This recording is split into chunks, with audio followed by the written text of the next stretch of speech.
الحمد للہ رب العالمین والصلاة والسلام علی خاتم النبیین اما بعد فاعوذ باللہ من الشیطان الرجیم بسم اللہ الرحمن الرحیم۔ پڑھیے الصلاة والسلام علیک یا رسول اللہ وعلی آلک واصحابک یا حبیب اللہ۔ الصلاة والسلام علیک یا نبی اللہ وعلی آلک واصحابک یا نور اللہ۔ درود پاک پڑھنے کے بے شمار فضائل و برکات ہیں۔ میرے آقا مدینے والے مصطفیٰ صلی اللہ تعالیٰ علیہ وسلم کا فرمان، جس نے مجھ پر صبح و شام 10 بار درود پاک پڑھا اسے قیامت کے دن میری شفاعت ملے گی۔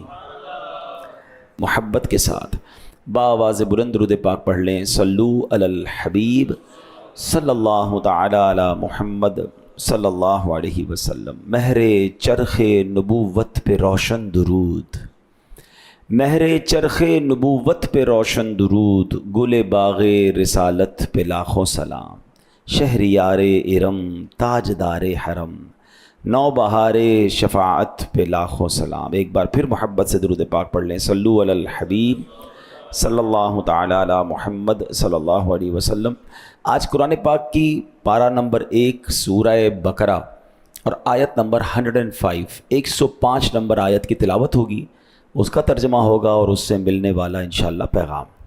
اللہ کریم قرآن مجید میں ارشاد فرماتا ہے، اعوذ باللہ من الشیطان الرجیم، بسم اللہ الرحمن الرحیم۔ ما يود الذين كفروا من أهل الكتاب ولا المشركين أن ينزل عليكم من خير من ربكم والله يختص برحمته من يشاء والله ذو الفضل العظيم۔ آسان ترجمہ قرآن کنز العرفان۔ اے ایمان والو، اے مسلمانوں، نہ تو اہل کتاب کے کافر چاہتے ہیں اور نہ ہی مشرک کہ تمہارے اوپر تمہارے رب کی طرف سے کوئی بھلائی اتاری جائے، حالانکہ اللہ جسے چاہتا ہے اپنی رحمت کے ساتھ خاص فرما لیتا ہے، اور اللہ بڑے فضل والا ہے۔ یہ ہو گیا اس آیت کا ترجمہ۔ اللہ کریم نے قرآن پاک میں اس بات کا جواب دیا کہ کیا ریزن تھا کہ وہ معاذ اللہ نبی پاک علیہ السلام کی بارگاہ میں گستاخی کے جملے کہا کرتے تھے۔ اس کی وجہ کیا بتائی؟ ما یود الذین کفروا من اہل الکتاب ولا المشرکین۔ اے مسلمانوں، نہ تو اہل کتاب چاہتے ہیں اور نہ ہی مشرک۔ کیا نہیں چاہتے؟ آگے بتایا قرآن نے، ان ینزل علیکم من خیر من ربکم، کہ تمہارے اوپر تمہارے رب کی طرف سے کوئی بھلائی اتاری جائے۔ کتنا حسد ہے انہیں، ان کو کتنا پرابلم ہے ان مشرکین کو، ان یہودیوں کو، اس زمانے کے لوگوں کو، اور آج بھی ہے، کہ مسلمانوں پر بھلائی نہ اتر جائے، مسلمانوں سے ان کا رب راضی نہ ہو جائے، ان پہ برکتوں کا نزول نہ ہو جائے۔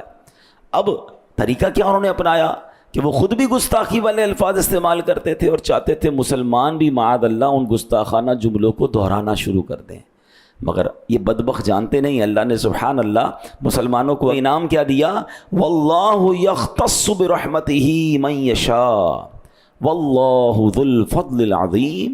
حالانکہ اللہ جسے چاہتا ہے اپنی رحمت کے ساتھ خاص فرما لیتا ہے۔ جنہیں بچانا ہوتا ہے، جنہیں نوازنا ہوتا ہے، جنہیں عروج عطا کرنا ہوتا ہے، یہ اللہ کی شان ہے کہ اللہ انہیں اپنی رحمت کے ساتھ خاص فرما لیتا ہے، اور اللہ بڑے فضل والا ہے۔ اے میرے پیارے اسلامی بھائیوں، کیوں کہ ہمیں نسبت ہے جناب رسول اللہ علیہ الصلوۃ والسلام سے، اس نسبت کی برکت سے، اس غلامی کی برکت سے اللہ مسلمانوں پر رحمتوں کی بارش نازل فرماتا ہے۔ کیا خوبصورت شاعر نے بات کہی نا، ہر کرم کی وجہ یہ فضل عظیم، صدقہ ہیں سب نعمتیں اس فضل کا، بے سبب اس کی عطائیں بے شمار، بے غرض اس کے کرم بے انتہا، اپنے بندوں کو خدائے پاک نے اس کے صدقے میں دیا جو کچھ دیا۔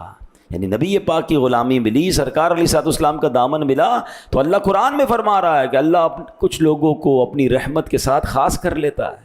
اللہ بڑے فضل والا ہے۔ اب یاد رکھیے، غیر مسلم کو یہ بات بہت اچھی طرح معلوم ہے جو ہمیں معلوم نہیں ہے۔ کہتے ہیں نا، دشمن کو بعض اوقات ہمارا وہ پرابلم پتہ ہوتا ہے جو ہم ریئلائز ہی نہیں کر رہے ہوتے۔ انہیں یہ پتہ ہے کہ اگر اس قوم کو برباد کرنا، یہ ابھی سے نہیں صدیوں سے پتہ ہے ان کو، کہ اگر مسلمانوں کو تباہ و برباد کرنا ہے، مسلمانوں کو اپنے رب سے دور کرنا ہے، مسلمانوں کے ایمان کو کمزور کرنا ہے، تو ایک ہی طریقہ ہے کہ ان کے دل سے محبت رسول نکال دو، ان کے دل سے نبی پاک سے محبت نکال دو، کیونکہ یہ اپنے نبی سے جب تک محبت کریں گے، یہ کتنے ہی گناہ گار کیوں نہ ہو جائے، اگر کبھی ایسا موقع آئے گا تو یہ اپنی جان دینے سے بھی دریغ نہیں کریں گے، اپنے آقا پر اپنا سب کچھ قربان کر دیں گے۔ اور آج بھی کتنا ہی گناہ گار کیوں نہ ہو مسلمان، ایک وقت کا نمازی نہ ہو، بے شک برے کاموں میں پڑا ہوا ہو، لیکن نبی پاک پر بات آ جائے تو وہ آج بھی گناہ گار اپنا سب کچھ قربان کرنے کے لیے تیار ہو جاتا۔ اور یہی بات ان بدبختوں کو پتہ ہے کہ اگر ان کا ایمان کمزور کرنا ہے تو دیر از اونلی ون وے۔ اور یہ بات شاعر مشرق ڈاکٹر اقبال نے بہت پہلے کہہ دی تھی کہ وہ فاقہ کش کے موت سے ڈرتا نہیں ذرا، وہ فاقہ کش کہ موت سے ڈرتا نہیں ذرا، روح محمد اس کے بدن سے نکال دو۔ کیونکہ مسلمان غریب ہو، فقیر ہو، پریشان ہو، لیکن جب نبی پاک کی بات آ جائے تو نہ وہ غربت سے ڈرتا ہے، نہ فاقے سے ڈرتا ہے، وہ اپنے نبی کے نام پر اپنا سب کچھ قربان کر دیتا ہے۔ ہاں، ایک شاعر نے لکھا نا، بتا دو گستاخان نبی کو غیرت مسلم زندہ ہے، ان پر مر مٹنے کا جذبہ کل بھی تھا اور آج بھی۔ اب کتنے ہی گناہ گار کیوں نہ ہو، اب کتنے ہی خطا کار کیوں نہ ہو، مگر آج بھی نبی پاک پر اپنا سب کچھ قربان ہے۔ لیکن دیکھو اس کو کم مت ہونے دینا، یہ پلان ہے، یہ سازشیں ہیں کہ کسی طرح ان کو ان کے نبی سے دور کر دو، اور اس کے لیے پلاننگ ہو رہی ہے، ہمیں سمجھ نہیں آ رہی۔ میں آگے بیان کروں گا کہ باقاعدہ اب دیکھیں نا، قرآن میں رب نے فرمایا یہ چاہتے ہیں مسلمانوں پر فضل نہ ہو، اس لیے گستاخانہ جملے کہتے ہیں، اور آج بھی کبھی خاکے بناتے ہیں، ہمیں ٹیسٹ کیا جاتا ہے، کبھی معاذ اللہ نبی پاک کی شان میں گستاخی کی جاتی ہے، اور آپ کچھ لوگ ہیں جو کہتے ہیں یار اب ٹھیک ہے یہ تو ان کا عمل ہے تو ہمارا کیا مسئلہ، ان کے دل پہ کچھ فرق ہی نہیں پڑتا۔ تو پھر اپنے ایمان کو چیک کروائیے، کیوں کہ محمد کی محبت دین حق کی شرط اول ہے۔ ہاں، محمد کی محبت دین حق کی شرط اول ہے، اسی میں ہو اگر خامی تو سب کچھ نامکمل ہے۔ ہر جمعے کو ہم خطبہ سنتے ہیں، اور آپ کو سب نے، میں جو جملہ کہنے جا رہا ہوں آپ کو سب کو یاد آ جائے گا، اور وہ جملہ کیا میں کہتا ہوں یہ جہاں بھی آپ جمعہ پڑھتے ہوں گے، الا لا ایمان لمن لا محبت لا، یاد آ رہا ہے کچھ؟ 3 بار عموماً امام صاحب کہتے ہیں، الا لا ایمان لمن لا محبت لا، الا لا ایمان لمن لا محبت لا۔ کیا معنی ہے اس کے؟ What is the meaning? معنی یہ ہے، سن لو اس کا ایمان نہیں جس کے دل میں نبی سے محبت نہیں۔ یہ ایکچولی ایمان کی جان ہے محبت رسول۔ ہاں، ساری نمازیں، روزے، عبادت سب ایک طرف، اگر محبت رسول نہیں تو پھر کچھ نہیں، اور وہ اسی کو ٹارگٹ کیے ہوئے بیٹھے ہیں۔ آج بھی پلان ہیں، آج بھی پلانٹڈ لوگ آتے ہیں جو کسی طریقے سے کوئی ایسا پلان کرتے ہیں کہ یار یہ مسلمانوں کے دل سے ان کے نبی کی محبت نکل جائے۔ اے میرے پیارے اسلامی بھائیوں، اب ذرا پہلے ان کی بات کر لیتے ہیں۔ اس زمانے کے جو لوگ تھے، دیکھیں ان لوگوں کو نبیوں کا فیضان نہیں ملا ہے۔ اب کیا ہوا کہ یہودی خود گستاخ تھے، حالانکہ تورات ملی انہیں، ان کے، لیکن یہ اس کے فیضان سے محروم رہے۔ حضرت موسیٰ علیہ السلام جیسے عظیم و شان نبی بھیجے گئے مگر فیضان نبوت سے محروم رہے۔ حضرت موسیٰ سے لے کر حضرت عیسیٰ تک ہزاروں پیغمبر آئے مگر انہوں نے گستاخیاں کی، نبیوں کا فیضان حاصل نہ کیا۔ آخر کار کیا ہوا؟ اللہ قرآن میں فرماتا ہے وَضُرِبَتْ عَلَيْهِمُ الذِّلَّةُ وَالْمَسْكَنَةُ وَبَاءُوا بِغَضَبٍ مِّنَ اللَّهِ، اور ان پر ذلت اور غربت مسلط کر دی گئی اور وہ خدا کے عذاب کے مستحق ہو گئے۔ مطلب کیا ہوا؟ گستاخیوں کے سبب، نبیوں کی بارگاہ میں بے ادبیوں کے سبب، سرکشیوں کے سبب، اللہ اکبر، اللہ نے ان پر غضب نازل کیا اور وہ رحمت و برکت سے محروم ہو گئے۔ اب یہ کیا کرتے ہیں کہ انہوں نے دیکھا کہ ہم تو کھائی میں گر گئے ہیں، ہم سے تو اللہ ناراض ہے، ہم نے تو نبیوں کی گستاخی کی، اب مسلمان بھی اپنے نبی کی گستاخی کریں، اب مسلمان بھی بے ادبی کریں۔ اب کیا ہوتا ہے کہ اب سنیے گا، کبھی خاکے بناتے ہیں اور کبھی مسلمانوں کے درمیان اپنے کارندے شامل کرتے ہیں۔ وہ کبھی کبھی مذہبی حلیہ اپنا کر آج کل سوشل میڈیا پر، ٹی وی پر آ کر بیٹھتے ہیں اور پھر بے باکیاں کر رہے ہیں، گستاخیاں کرتے ہیں، اور لوگ کہتے ہیں تو اظہار رائے ہے جناب، آزادی اظہار رائے ہے، معاذ اللہ۔ وہ چاہتے کیا ہیں کہ کسی طرح ہماری زبان پر بے ادبی ہے۔ دیکھیں یہودیوں نے اس زمانے میں صحابہ کو نہیں کہا تھا آپ گستاخی کریں، وہ گستاخانہ جملے کہنا شروع کر دیا انہوں نے تاکہ ان کی زبان سے بھی وہ ادا ہو جائیں۔ آج بھی یہی ہو رہا ہے، ہمیں کوئی کہتا نہیں آپ یہ کہو، مگر وہ ٹی وی پہ آ کے صحابہ کے خلاف بات کرے گا، ہیں کوئی نبیوں کے بارے میں بات کر دیں گے، کوئی معاذ اللہ پیارے آقا کی اہل بیت کے بارے میں بے ادبی والی بات، تاکہ مسلمان بھی بے ادبی کے جملے سیکھ جائیں، مسلمان بھی گستاخیاں کرنے معاذ اللہ لگ جائیں، تاکہ ان کا ایمان کمزور ہو جائے، تاکہ ان سے محبت رسول چھین لی جائے۔ یہ وہ پلان ہے کہ کسی طرح ان کے دل سے محبت رسول کو نکالا جائے۔ مجھے ایک بات بتائیں، ایک بڑی دیوار ہو، آپ اس کو دھکا دیں، وہ نہیں گر رہی، اب کیا کریں گے؟ یار اس کے نیچے سے مٹی نکالو، اس کی مٹی نکال دو گے نا یہ کمزور ہو جائے گی۔ تو ہمارے ایمان کی دیوار ہے، اور اب اس کے نیچے سے ڈائریکٹ کوئی نہیں کہتا معاذ اللہ نبی پاک کے بارے میں، وہ صحابہ کے بارے میں بات کریں گے، وہ اولیاء کے بارے میں بات کریں گے، وہ اہل بیت کے بارے میں بات کریں گے۔ آپ کو کہیں گے دیندار لوگوں سے علماء کے پاس جانے کی کیا ضرورت ہے؟ تاکہ پہلے آہستہ آہستہ مٹی نکلتی جائے، ہیں پہلے علماء سے دور کرو، پھر اولیاء سے دور کرو، پھر صحابہ سے کرو، پھر اہل بیت سے کرو، اور آخری وقت اتنی دیوار کمزور ہو جائے کہ پھر دین سے ہی دور کر دو۔ یہ سمجھیے بات۔ مجھے بتائیں ماشاءاللہ آپ جو آتے ہیں کچھ سیکھ کے جاتے ہیں نا، اگر آپ یہ آنا ہی چھوڑ دیں عالم دین کے پاس یا مبلغین کے پاس، جمعے کا خطبہ سننا ہی چھوڑ دیں، تو جو جمعے کے دن یہ جہاں جہاں آپ سیکھتے ہیں، یہ کس سے ملا؟ مجھے اور آپ کو آج تک جو دین ملا ہے، میں نے اور آپ نے آج تک جو سنتیں سیکھی ہیں، جو علم دین سیکھا ہے، وہ کس سے سیکھا؟ وہ علماء سے سیکھا، ان کی کتابوں سے سیکھا۔ ہم تو صحابہ سے ڈائریکٹ نہیں ملے نا، ہم تو نبی پاک سے ڈائریکٹ نہیں ملے۔ علماء وارث الانبیاء ہیں، اسی لیے وارث الانبیاء کہا جاتا ہے کہ وہ تبلیغ کا کام جو نبی پاک اور صحابہ نے کیا اب وہ کر رہے ہیں۔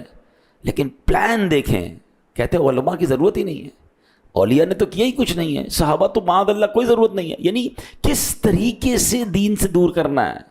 اگر یہ بھولے بھالے مسلمان یہ نہیں سمجھیں گے تو یہ اس زمانے سے سازش ہو رہی ہے۔ قرآن سنایا میں نے آپ کو کہ یہودی صحابہ کے سامنے وہ گستاخانہ جملے کہتے تھے، اور وہ تو قرآن میں رب نے فرما دیا نا کہ ایسا جملہ نہ کسی نے کہنا ہے نہ اس پر دوبارہ رپیٹ کرنا ہے۔ لیکن یہ میسج ہے ہم سب کے لیے۔ اسی طرح میرے پیارے اسلامی بھائیوں، اب حضرت ابو ہریرہ رضی اللہ تعالیٰ کا واقعہ سنیے۔ سب سے زیادہ حدیثیں انہوں نے روایت کی ہیں۔ اب ان کی ایک ایسی عشق والی عادت تھی، اور ان کو پتا تھا کہ ایمان مضبوط کیسے کرنا ہے۔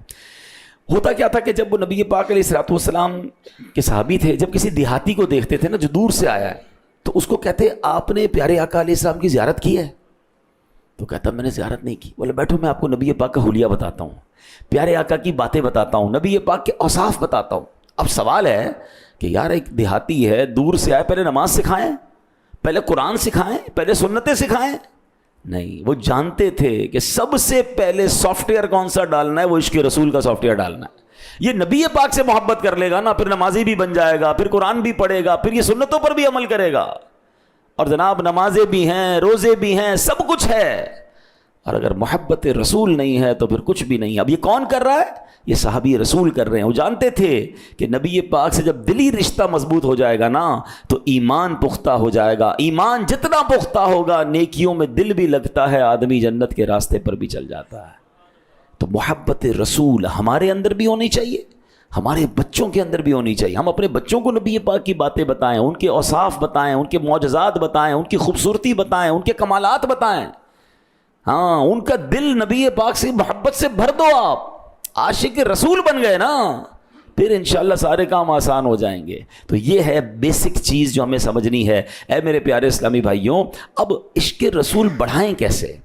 محبت رسول ہم کیسے اضافہ کریں؟ اس کا بھی علماء نے طریقہ بتایا، کہ بڑی پیاری بات بتائی کہ سب سے پہلے تو قرآن میں جو رب نے نبی پاک کی شانیں بیان کی ہے نا، قرآن نے جس طرح اپنے حبیب کا ذکر کیا، اللہ نے جس طرح اپنے حبیب کا ذکر کیا، جس طرح نبی پاک کی شان، آپ دیکھیں میں کوشش کر رہے ہیں ہم نبی پاک کے بہت سارے اوصاف قرآن سے سمجھتے ہیں، تو قرآن سے جب آپ نبی پاک کی شان پڑھتے ہیں نا تو عزت، تعظیم، محبت بہت بڑھ جاتی ہے۔ تو ایک طریقہ تو یہ ہے، تو اس کو پڑھیں، اپنے بچوں کو سنائیں، اس کی کتابیں ماشاءاللہ مل جاتی ہیں، اب ہمیں کہیں مکتبۃ المدینہ پر موجود ہوتی ہیں۔ پھر درود پاک کی کثرت درود، یاد رکھیے جس سے محبت ہوتی ہے نا بندہ اس کا ذکر زیادہ کرتا ہے۔